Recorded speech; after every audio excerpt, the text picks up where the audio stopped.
Hari ini firman Tuhan yang saya ingin sampaikan bertajuk 3 jenis dosa kesombongan yang menghancurkan manusia. Sekali lagi, tajuk firman Tuhan pada hari ini adalah 3 jenis dosa kesombongan yang menghancurkan manusia. Kita melihat di dalam buku Yesaya pasal 2 ayat 11 dan juga pasal 2 ayat 17, Yesaya pasal 5 ayat 15. Satu persatu ya, secara berurutan.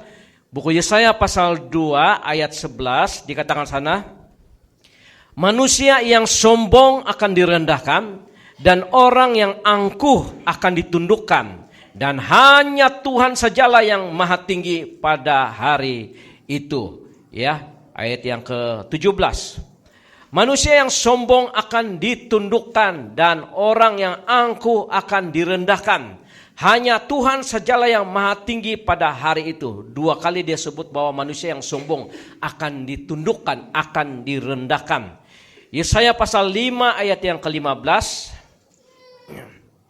Maka manusia akan ditundukkan dan orang akan direndahkan. Ya, orang-orang sombong akan direndahkan. Hanya orang yang sombong dan angkuh akan direndahkan oleh Tuhan.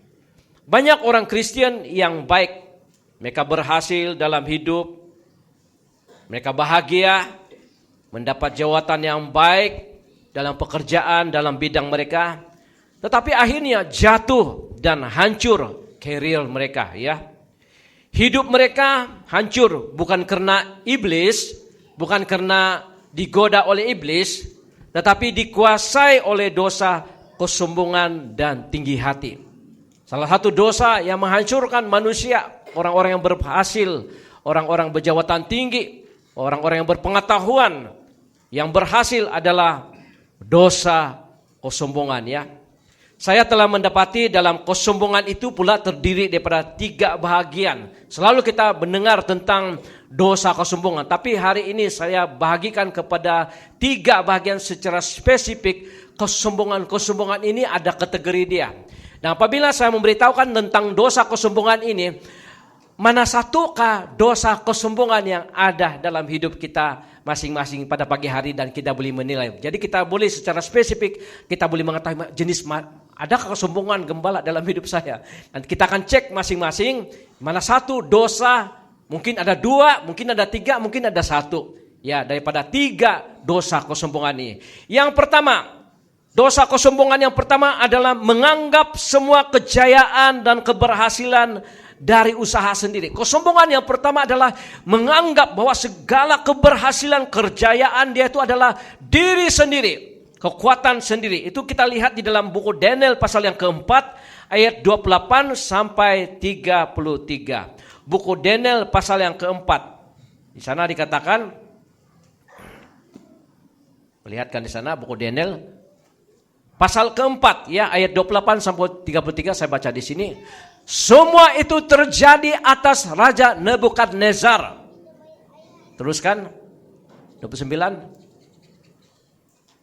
Sebab setelah lewat 12 bulan ketika ia sedang berjalan-jalan di atas istana raja di Babel,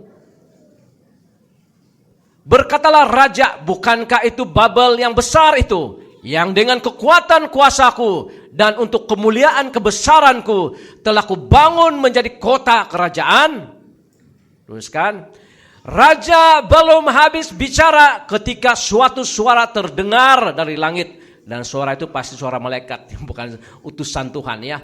Kepadamu dinyatakan ya Raja Nebukadnezar, bahwa kerajaanmu telah beralih daripadamu. Ayat 33. Engkau akan dihalau dari antara manusia dan tempat tinggalmu akan ada di antara binatang-binatang di padang. Kepadamu akan diberikan makanan rumput seperti kepada lembu. Dan demikianlah akan berlaku atasmu sampai 7 masa berlalu. Hingga engkau mengakui bahwa yang maha tinggi berkuasa atas kerajaan manusia. Dan memberikannya kepada siapa yang dikehendakinya. Katakan amin. Kerajaan manusia dan segala jawatan, pangkat, keberhasilan, kemuliaan yang ada di muka bumi ini yang melekat dalam diri kita sebagai manusia berasal dari atas. Amin, katakan amin. Berasal daripada Tuhan. Dan ketika kita mencuri itu dan berkata seperti Raja Nebukadnezar, ini adalah saya punya kerajaan Babel, askar saya banyak, saya memenangi banyak peperangan, saya banyak harta. Mulai belum habis dia cakap, segera malaikat turun dari surga. Kepadamu Nebukadnezar telah ditentukan engkau akan dilucutkan. Ketika kita mulai bersaksi mengenai kebesaran kita, kebaikan, keberuntungan kita, segala-galanya, dan tidak ada nama Tuhan dilibatkan dalam keberhasilan kita, waktu itulah sebenarnya penurunan mulai terjadi dalam kehidupan kita. Memang kita perlu rajin berusaha, katakan amin. Itu perlu tekun, sabar, perlu berani untuk mencapai hasil dalam semua bidang, itu perlu. Tetapi jika kita ada kemampuan untuk berhasil dan sudah memiliki semua itu, rajin, bersemangat, tubuh yang sehat, semua itu ingat daripada Tuhan.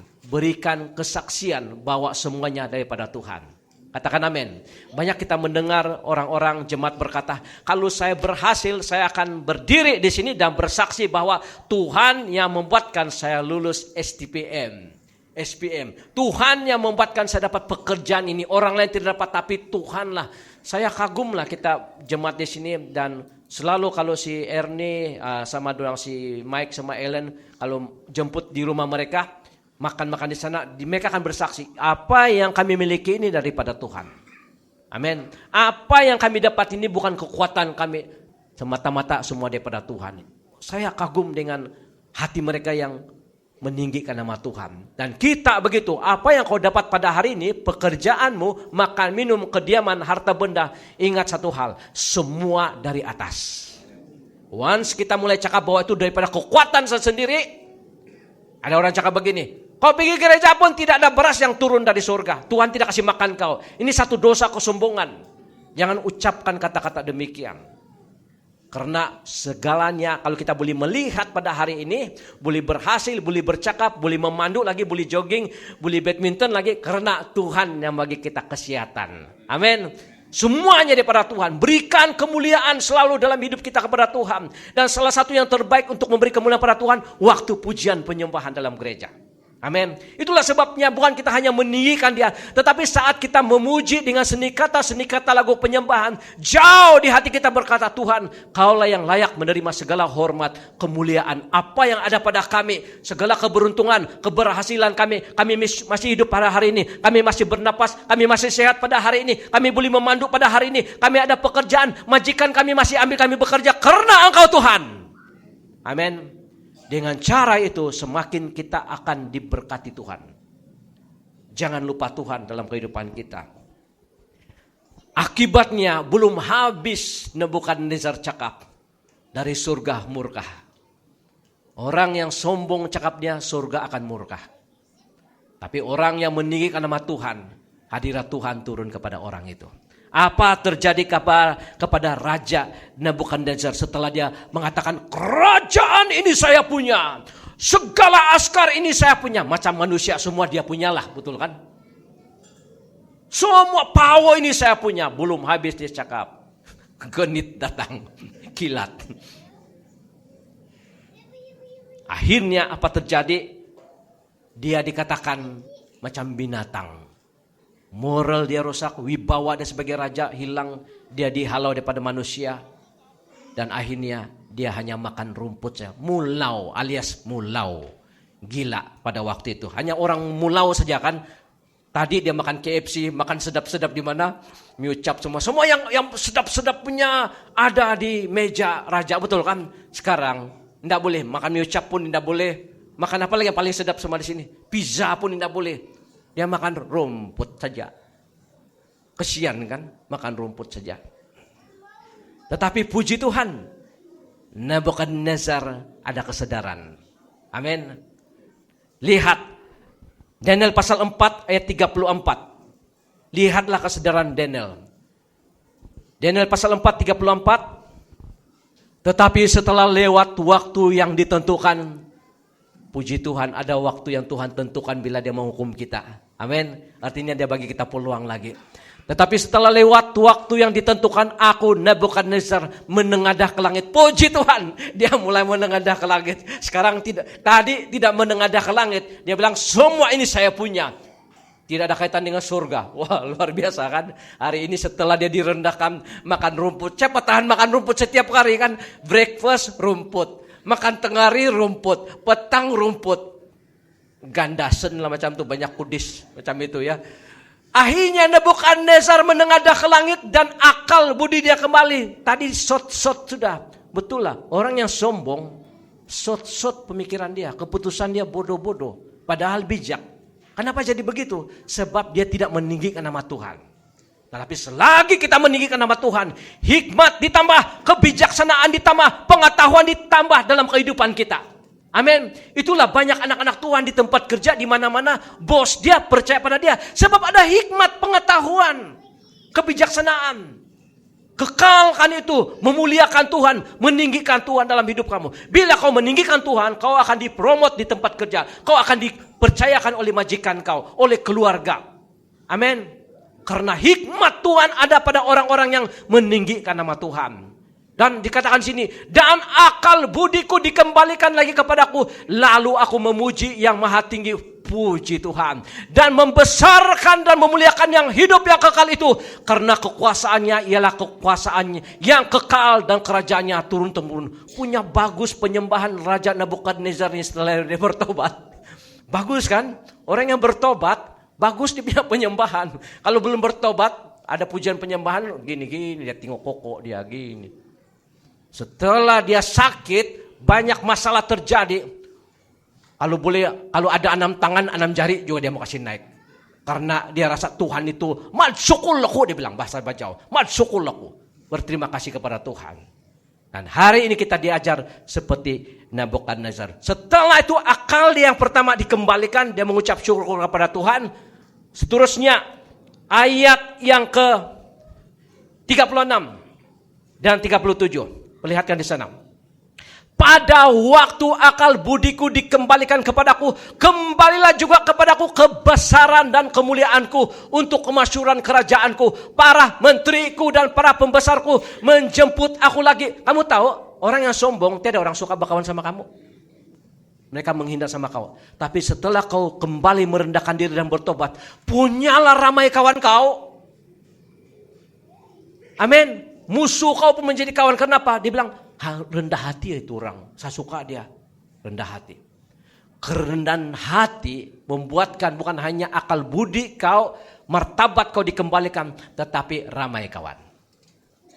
Hanya orang yang rendah hati ada ramai kawan. Kalau kau sombong, tidak ada mau berkawan kau. Mungkin adalah grup sombong, bukan satu grup WhatsApp, grup sombong. Jadi kasih saya lah yang sombong di sana. Tapi semua menteri dia menjemput dia kembali, menerima dia kembali. Ya. Menjemput aku lagi, aku dikembalikan kepada kerajaanku, bahkan kemuliaanku yang lebih besar daripada dahulu diberikan kepadaku. Amin. Orang yang rendah hati yang bertobat, posisinya akan dikembalikan. Amin. Bahkan lebih besar lagi berkat yang diterima akibat daripada mengucap syukur, meninggikan nama Tuhan. Itulah kalau kau diberkati tempinai. Kalau kau mendapat keuntungan apa saja, tinggikan nama Tuhan. Mengucap syukur kepada dia. Amin. Kau dapat kereta, mengucap syukur. Gembala ada kereta baru, doakan saya mengucap syukur untuk kereta ini. Kau dapat bini baru. Baru kawin. Mengucap syukur. Ya, ada makan-makan. Berterima kasih kepada Tuhan. Ada rumah baru, mengucap syukur. Rumah ini Tuhan yang bagi sama kami. Kan bagus begitu kan? Yang biasa kita lakukan itu. Ya. Dapat jawatan yang baru, pekerjaan yang baru, kenaikan gaji, mengucap syukur kepada Tuhan. Makin kau mengucap syukur, kau punya berkat makin melimpah dalam kehidupan kita. Amin. Sebab itulah rajin-rajin bersaksi, bersyukur kepada Tuhan, kepada kawan-kawan. Bukan hanya hari Sabtu mau bersaksi di sini. Kawan-kawan di Kedai Kopi pun kau boleh bersaksi tentang kebaikan Tuhan, kemurahan Tuhan. Dalam grup WhatsApp pun kau boleh bersaksi. Amin. Bahwa Tuhan itu luar biasa, Tuhan itu baik dalam kehidupan kita. Ini yang pertama. Dosa kesombongan yang pertama adalah menganggap semua kejayaan dan keberhasilan adalah usaha sendiri. Ingat sekali lagi, kita memang perlu berusaha, kita memang perlu rajin, berani, bersemangat untuk menyaingi dunia ini. Tetapi setelah berhasil, semuanya dari Tuhan. Amin. Semuanya dari Tuhan.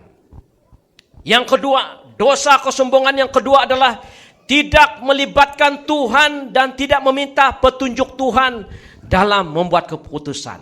Nah, salah satu lagi dosa adalah tidak melibatkan Tuhan dan tidak meminta petunjuk Tuhan dalam membuat keputusan. Dalam buku Yakobus pasal 4 ayat 13 sampai 16. Pancarkan di sana. Buku Yakobus pasal 4 ayat 13 sampai 16. Buku Yakobus pasal yang ke-4 ayat 13. Jadi sekarang kamu yang berkata hari ini ataupun besok kami berangkat ke kota Anu dan di sana kami akan tinggal setahun dan berdagang serta mendapat untung. Seterusnya, sedang kamu tidak tahu apa yang akan terjadi besok.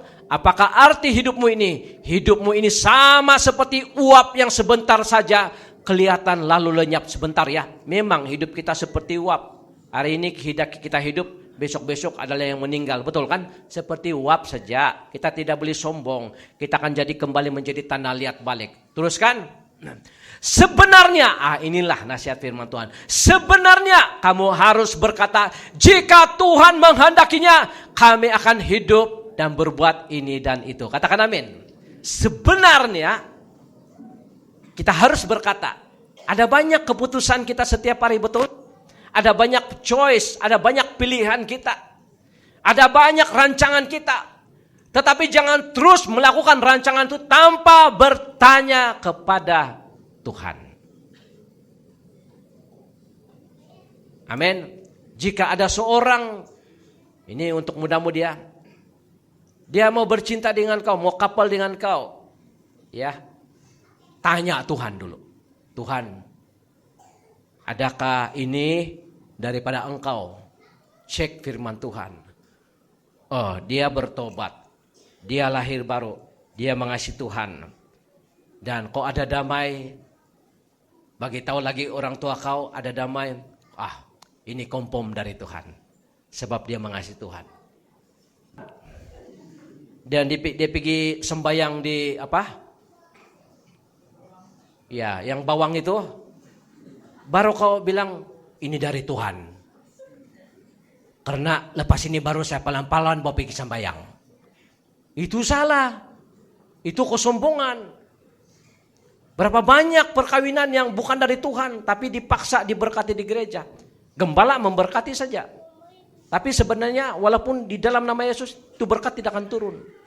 Kalau kita paksa pasangan yang tidak seimbang berkawin. Jadi jangan ada istilah, nanti saya injil dia lepas kawin. Tidak ada istilah, bukan kehendak Tuhan. Tanya Tuhan, kamu dapat satu promote, kenaikan pangkat, kenaikan jawatan. Berdoa dulu. Dia bilang, Mami saya dapat satu tawaran, 10.000. Bukan saja RM. Apa itu? Ini USD. Di mana? Sana di Palestina. Tapi tiada gereja di sana. Kau pergilah. Kita berdoa dulu. Bukan. Doa dulu, jangan dulu pergi. Kita tahu sudah bukan kehendak Tuhan. Berdoa. Bukan semua tawaran daripada Tuhan. Bukan semua tawaran hebat daripada Tuhan. Bahkan tawaran-tawaran hebat ini lebih baik setan bagi tahu. Lebih seronok. Sebelum kamu menerima satu tawaran, berdoa dan tanya orang-orang yang berpengalaman dalam rohani. Adakah tawaran pekerjaan ini sesuai ataupun tidak? Adakah keputusan ini sesuai ataupun tidak? Saya dapat satu pekerjaan lagi. Ya, ini untuk yang berumah tangga ya. Di mana? Di Arab. Berapa? 20.000. Tapi harus tinggalkan istri 1 tahun. Kau pergilah. Lepas itu bini kau kawin baru. Itu salah. Boleh paham sekarang kan? Kita harus berdoa meminta Tuhan. Tanya Tuhan. Di dalam Yosua pasal 2 ayat 2 sampai 4. Tidak payah baca sana, tulis saja ya. Buku Yosua pasal 2 ayat 2 sampai 4. Yosua ini rajin berperang dan selalu menang disertai Tuhan. Kali ini dia mau berperang di satu kota kecil yang bernama kota Ai. Lalu dia utus pengintai, askar dia. Lalu askar dia balik, dia berkata, bos, nggak payah lah kau kasih susah kita punya askar orang Israel. Cukuplah 2-3 ribu yang pergi, nggak payah ramai-ramai. Dan Yosua tidak bertanya kepada Tuhan. Dia terus kasih green light. Pergilah. Kacang ini. Apa terjadi? Mereka dikalahkan. Dan Yosua begitu sakit hati bersama orang Israel. Dan dia bertanya kepada Tuhan, kenapa ini terjadi? Dan Tuhan berkata, kenapa kamu tidak bertanya kepada saya? Kenapa kamu tidak bertanya kepada saya sebelum pergi berperang? Kamu kalah sebab ada seorang kau punya murid yang bernama Akan mencuri barang-barang daripada musuh. Itulah sebabnya kalah. Jadi apa juga bentuk keputusan-keputusan kita, bertanya kepada Tuhan. Amin. Ada orang begini, kalau kamu kena, puji Tuhan ya, dia takut menyerahkan kehendaknya kepada Tuhan. Karena dia takut Tuhan membatalkan keinginan dia. Halo? Dia hantam saja, khususnya dalam hal pasangan. Dia tahu sudah salah tapi hantam saja. Dia takut menyerahkan kehendaknya kepada Tuhan. Dia tahu sudah pekerjaan itu salah tapi hantam saja. Karena dia takut menyerahkan kehendaknya kepada Tuhan. Kehendak Tuhan lebih baik daripada kehendak manusia. Katakan amin. Walaupun mungkin pada mulanya kamu sukar mau terima. Mungkin kamu rasa lambat. Tapi Tuhan tidak pernah terlambat. Amin. Kamu rasa lambat tapi Tuhan tidak pernah terlambat. Selalu menyerahkan kehendak kita kepada Tuhan. Keputusan kita, tawaran di mezbah doa. Apabila kamu menyerahkan kehendak kamu kepada Tuhan, Tuhan akan melakukan sesuatu yang baik untuk keselamatan kita. Saya selalu bersaksi ini kan, waktu anak kami baru satu, si Rofe, masih kecil lagi, kami sedang mencari rumah di gereja lama dengan istri saya. Kami dapat satu rumah 2 tingkat, ya cantik 300 saja. Kami cakap ini cukup murah sudah ini. Setuju sudah ini? Ya, satu tempat saya tidak mau sebutlah sana. Dan dekat rumah itu ada kolam besar. Dan waktu saya pergi di sana, memang saya rasa lain, tetapi saya setuju karena murah. Malam itu saya mimpi bahwa anak kami si Rope meninggal di dalam kolam itu. Meninggal. Dan Tuhan bagi amaran, jangan sewa itu tempat. Dan saya bangun, saya beritahu istri saya dapat mimpi yang amaran loh. Yang Tuhan tidak mau kita sewa itu tempat. Walaupun murah. Ya walaupun ada parking. Karena dia dekat kolam besar. Mana tahu tuh anak main-main. Saya nampak si Rope tenggelam di sana. Akhirnya kami tidak jadi. Selamat si Rope, dalam malai kawin. Kalau enggak si Alvin dan jumpa. Jadi kita perlu patuh kepada Tuhan. Kadang-kadang melalui mimpi. Kadang-kadang Tuhan berbicara melalui anak kau. Yang tiada-tiada. Tapi kalau kau sensitif, ini suara Tuhan. Kadang-kadang dia pakai suami. Kadang-kadang dia pakai istri. Kadang-kadang dia pakai binatang. Mana tahu kucing kah, tikus. Dia pakai apa saja. Yang penting kita sensitif. Oh macam Tuhan menghalang kita melakukan suatu keputusan. Amin. Jadi selalu menyerahkan kepada Tuhan. Kehendak Tuhan dalam kehidupan kita. Yang terakhir. Dosa, kesombongan yang terakhir. Yang ketiga adalah melakukan tugas rohani dan keimaman yang bukan tanggung jawab kita. Melakukan tugas rohani, keimaman yang bukan tanggung jawab kita. Kita melihat di dalam 1 Samuel pasal 13. 2 Tawarik pasal 26. Buku 2 Tawarik pasal 26 ayat 16 sampai 21. Setelah ia menjadi kuat, yaitu Raja Uzia ya. Ia menjadi tinggi hati, semua cakap tinggi hati. Sehingga ia melakukan hal yang merusak. Dia merusak diri dia sendiri, walaupun dia raja. Raja tiada orang di atasnya sudah, betul kan? Dialah. Kalau pegawai masih ada lagi di atas ya, kalau menteri masih ada, tapi raja tiada sudah. Ya, dia kabal hukum. Setelah ia menjadi kuat, ia menjadi tinggi hati sehingga ia melakukan hal yang merusak. Ia berubah setia kepada Tuhan Allahnya dan memasuki bait Tuhan. Tengok perkataan bait Tuhan. Di rumah Tuhan, kau tidak boleh sembarang buat apa-apa yang kerja imam. Ya, berubah setia kepada Tuhan Allah dan memasuki bait Tuhan untuk membakar ukupan di atas mezbah pembakaran ukupan. Teruskan 17. Tetapi Imam Azariah mengikutinya dari belakang bersama-sama 80 imam Tuhan, orang-orang yang tegas. Puji Tuhan, ada orang-orang tegas dalam gereja, itu penting. Amin. Imam-imam para gembala mesti tegas. Kalau tidak mereka akan buat sembarangan dalam gereja, ya. Teruskan.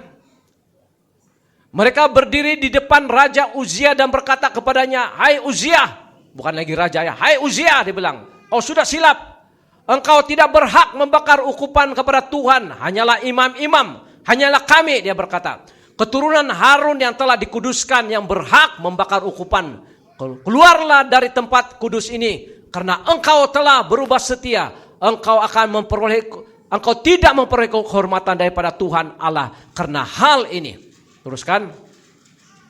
Tetapi Uzia dengan bokor ukupan di tangannya untuk dibakar menjadi marah. Sementara amarahnya meluap terhadap para imam, timbullah penyakit kusta pada dahinya di hadapan para imam di rumah Tuhan dekat mezbah pembakaran. Teruskan.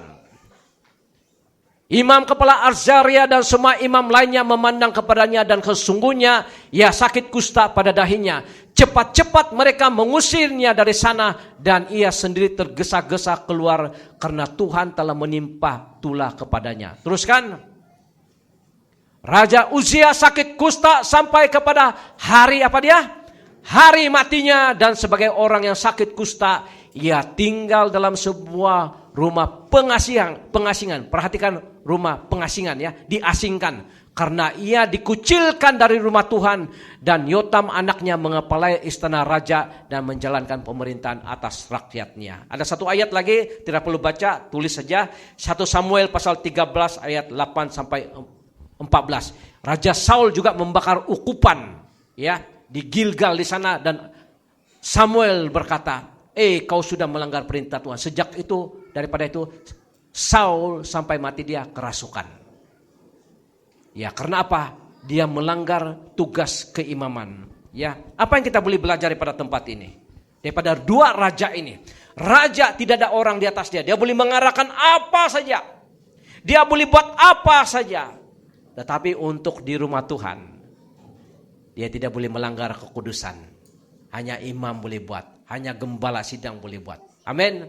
Tidak boleh melanggar kekudusan Tuhan.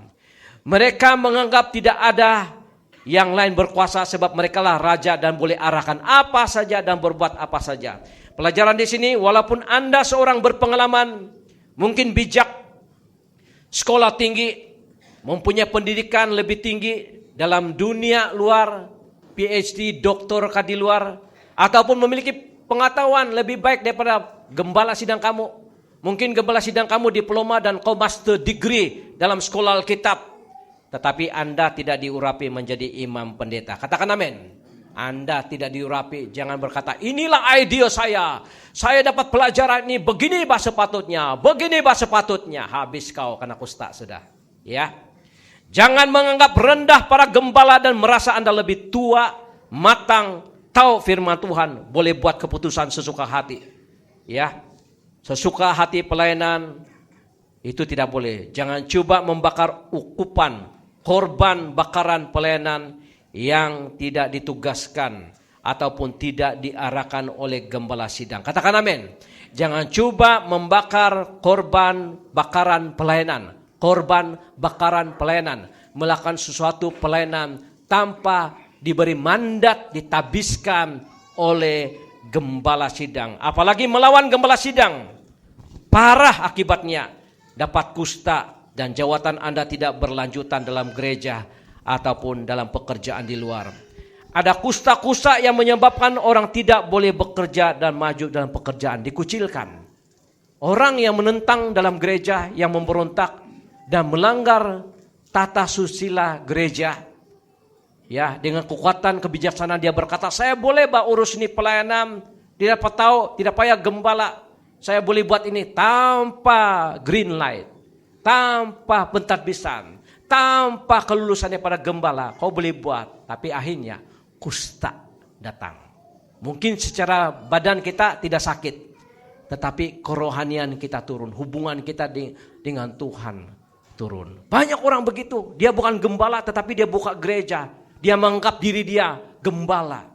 Ya, dia mau kumpul pemimpin sendiri, jemaat sendiri, dan yang menggelarkan diri dia gembala, tapi padahal dia bukan gembala, ditabiskan. Dia boleh buat apa saja, boleh buat satu bangunan lebih besar lagi karena ada duit. Tapi kalau dia bukan gembala, kusta ada di gereja itu. Tidak ada hadirat Tuhan di tempat itu. Jadi ini sudah menjadi peringatan, ada dua raja yang mengalami hal ini di perjanjian lama. Yaitu Raja Uzia dan juga Raja Saul. Mereka berani melakukan tugas imam. Dia bilang, saya raja, saya boleh buat apa saja. Coba kau buat. Uzia sampai mati kena kusta. Dan dalam hidup kita sebagai anak-anak Tuhan, ketundukan dalam rumah Tuhan itu penting. Siapapun Anda, betapa besar pun jawatan Anda di luar, Tuhan memakai gereja sebagai tempat direndahkan, tempat kita respect peraturan-peraturan, tempat kita respect kita punya jawatan-jawatan semua. Jangan melanggar itu. Amin. Apabila kita melanggar itu, banyak boleh terjadi dalam kehidupan kita sebagai orang percaya. Jadi jangan buat sesuka pelayanan tanpa izin daripada gembala sidang. Melakukan tugas-tugas yang gembala harus buat, tidak boleh sesuka hati. Perlu ada mandat kebenaran daripada gembala sidang. Ingat itu, siapapun kamu apabila sudah masuk dalam gereja, jawatan kamu lebih bijak di luar di sana, be humble. Amin. Selalu rendah hati. Oh, saya tidak boleh sesuka hati, saya harus ikut hierarki gereja. Gembala baru kami akan ikut saya. Walaupun kau bos di luar, kau manajer bank, kau boleh arah di sana, tapi di gereja kau tidak boleh buat arahan-arahan di gereja. Gembala pun tidak boleh buat arahan sama kau, betul juga kan? Kau manajer, kau pegawai polis, gembala tidak boleh arah sama kau juga. Jadi kenapa kau arah gembala pula? Jadi sama-sama lah 2 kali 5. Gembala pun tidak urus kau punya bahagian, kau pun jangan urus urusan imam-imam dalam gereja. Jadi selalu rendah hati. Jangan bawa kau punya jawatan. Jangan bawa kau punya power dari luar sana dan berkata, saya boleh buat apa saya dalam gereja ini. Boleh buat arahan. Tidak boleh begitu. Bila kau coba membakar ukupan itu, kusta-kusta mulai datang dalam hidup kita. Dan kita dikucilkan. Maksudnya dalam zon rohani kita kehilangan sahabat kawan. Tidak ada orang mau bersahabat dengan orang yang kena kusta. Secara spiritual. Oleh sebab itu, inilah jadi pengajaran kita pada pagi hari ini. 3 jenis kesombongan yang Tuhan benci, yang boleh menghancurkan hidup kita. Yang pertama, menganggap semua kejayaan dan keberhasilan dari usaha sendiri. Yang kedua, tidak melibatkan Tuhan dan tidak meminta petunjuk Tuhan dalam membuat keputusan. Yang ketiga, melakukan tugas rohani dan keimaman yang bukan tanggung jawab kita. Ya. Jadi dalam ketiga-tiga jenis dosa kesombongan ini, Tuhan merendahkan, menghancurkan kemampuan kita sehingga kita menyadari bahwa hanya Tuhanlah sumber kuasa. Katakan amin. Tuhanlah sumber karunia, hikmat, berkat, perlindungan, keberhasilan, kekuatan. Dalam arti kata lain, kerendahan hati itu penting sebagai anak Tuhan. Amin. Kerendahan hati itu meninggikan nama Tuhan, menghormati orang lain, menghormati kedudukan orang lain, merespek orang lain, kebolehan dia, tanggung jawab dia. Dan itu yang Tuhan kehendaki sebagai orang percaya. Beri kemuliaan pada Tuhan. Oleh sebab itu pada pagi hari ini, saya percaya firman Tuhan tidak akan kembali sia-sia. Ini membuatkan kita lebih diberkati Tuhan bila ada 3 jenis kesombongan ini kita elakkan daripada kehidupan kita, maka saudara pasti dipromot cepat ataupun lambat kamu akan dipromot di tempat kerja, kamu akan dipercayakan, kamu akan diberkati dengan luar biasa. Bukan secara rohani, tetapi ekonomi, financial kamu, Tuhan akan memberkati. Dan ada banyak orang respect dengan kita, bersahabat dengan kita, sebab kita adalah seorang yang humble, yang rendah hati, yang tunduk kepada kepimpinan, yang memuliakan Tuhan dengan keberuntungan, keberhasilan kita, yang memberikan kemuliaan hanya bagi Tuhan. Lihatlah Nebukadnezar, setelah dia shot, sempat juga dia bertobat kan, Tuhan engkaulah yang pencipta langit dan bumi, segala kerajaan saya ini adalah milik engkau. Wah, bila dia mulai begitu, mulai pulih dia punya otak, mulai dia mengagungkan Tuhan, sembuh. Ada satu pelajaran yang kita boleh dapat sini. Orang yang selalu bersaksi tentang kebaikan Tuhan dan menyembah Tuhan akan sembuh. Amin. Mental dia akan sembuh, tubuh dia akan sembuh, ekonomi dia akan sembuh, kehidupan dia akan sembuh. Sebab dia selalu meninggikan nama Tuhan, bahwa Tuhanlah segala-galanya dalam hidup saya. Amin. Ekonomi kau akan sembuh, masa depan kau akan sembuh, anak cucu kau akan sembuh, dipulihkan, diperbaharui. Beri kemuliaan pada Tuhan sekali lagi. Mari kita berdoa. Haleluya.